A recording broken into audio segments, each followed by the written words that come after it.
Alright, so here we go. Episode 6, Power Ponies, written by... You know what? Before we get started with that, I think we need a little change of background for these episode analyses. Nope. Nah. Almost. Wait, I got it! I just hope no one objects. There we go. Much better. Now let's get on to the show. First off, of all the previews from the animatic, this was probably the one I was most worried about. On the surface, it's a cool concept, with all the main six gaining superpowers and fighting bad guys. Then, when you start to think about it, it really doesn't fit in with the tone of the series. More like something you'd see as a micro-series from the IDW comic.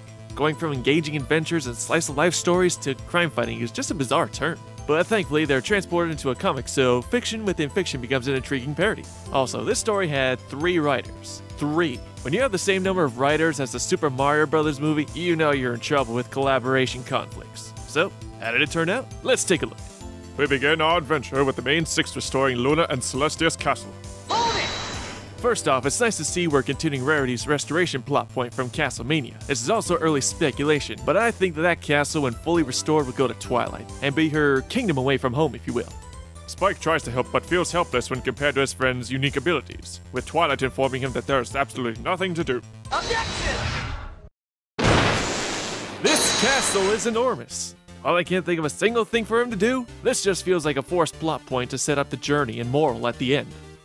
Spike goes off and reads his comic book Power Ponies, and through an enchantment he and the rest of the main six are sucked into the comic, and become the personas of the Power Ponies.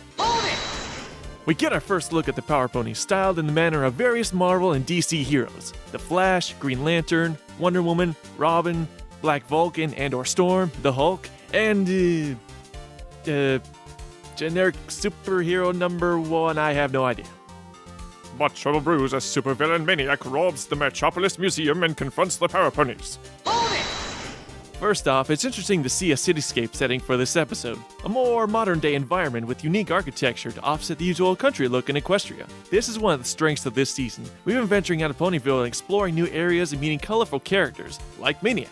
And oh boy, what to say about this character. She's an amalgamation of superheroes like Brainiac in name parody, Dr. Octopus and how she travels by her vinyl hair, and most notably the Joker in origin and demeanor. Name an over-the-top supervillain cliche, and she's got it. Manic and entertaining is all I got to say. And the puns. I love puns.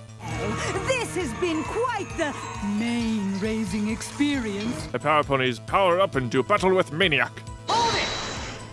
It's at this point where the weakness of this episode's pacing is most apparent. I know it's necessary for Spike to inform the main six of their powers, and though they rightfully are unaccustomed to their new powers, it just takes too long. Also, why did it take Spike so long to realize he was humdrum? I mean, really, if I were sucked into a comic book, the first thing I would have done is check myself, see what I look like. Also, what's Maniac doing this whole entire time? Why doesn't she just escape? The Power Ponies are captured by Maniac and taken to her headquarters with a special brand of spray.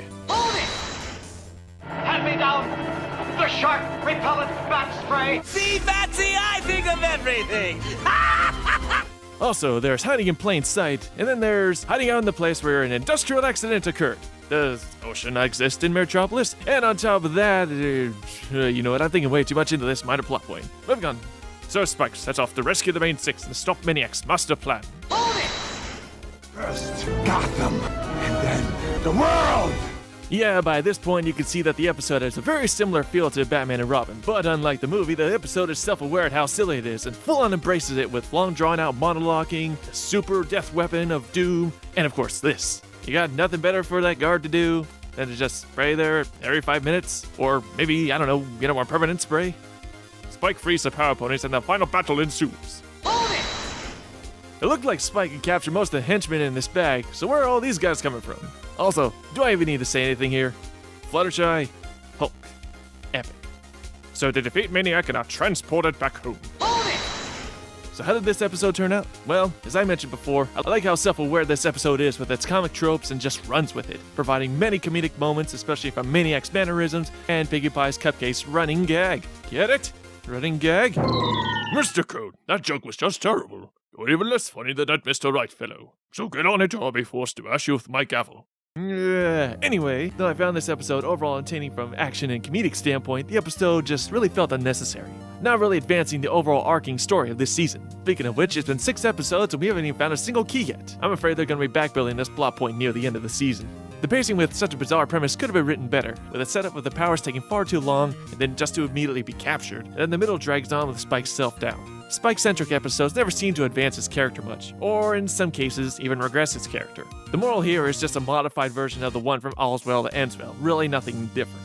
The parallel with Spike and Humdrum being both clumsy holds the group back just feels so obviously hammered in. When the main six say that Spike will never let them down, just feels contrived, and suddenly Spike getting over his feelings of helplessness, and just feels like it was resolved too quickly. Speaking of clumsiness, this episode reminded me of elements from Spike at Your Service, with Spike's propensity to help, though unlike that episode, his clumsiness does feel a little more realistic. And last thing, let's talk about the store of enchanted books. Does Ocean not exist in Equestria? What if someone checked out the Necronomicon? You think something like that would go to investigate when someone accidentally releases Cthulhu? Nothing much else to say here. This episode is pure superhero tropes parody. Very bizarre experience, and I enjoyed it. Also, what do you think about the new Ace Attorney format? Should I stick with it, or go back to the usual review style? That's all for today. Till next time, MC out. Wait, no, more like... Objection!